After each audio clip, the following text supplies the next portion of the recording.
Now at 11, the new advisory on Hurricane Irma just in from the National Hurricane Center. Irma is now a powerful major Category 3 storm. It rapidly intensified in the Atlantic in the past day. And it could pose a threat to the islands of the Eastern Caribbean. CBS 4 Chief Meteorologist Craig Setzer tracking Hurricane Irma. So, Craig, what do we need to know?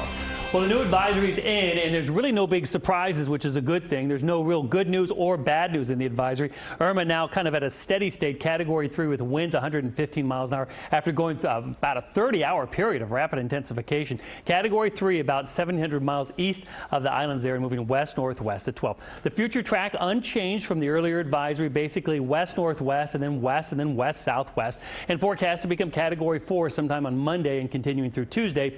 This last point here nudged a little bit to the north, but on the big scheme of things doesn't make a big difference. Of course, the Leeward Islands there, the northern Leeward Islands, watching very, very closely because of the proximity of the future track there. Now, the cone itself tracks where the center is expected to be about 2/3 of the time, but the cone is made up from the National Hurricane Center after they look at all the models and they think this is where the storm is most likely to travel. So here are the models, at least most of them the National Hurricane Center is using.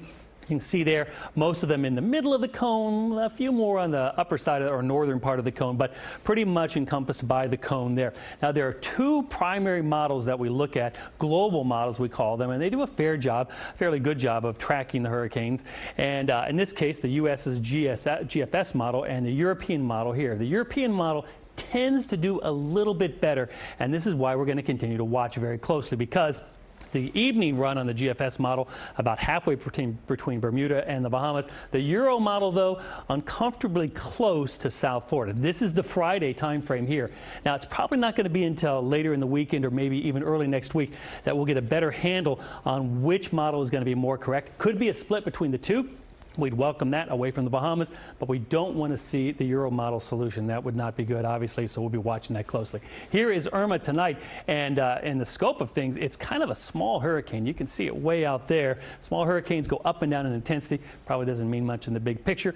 More on Irma plus our holiday weekend forecast coming up. All right, Craig, thank you very much.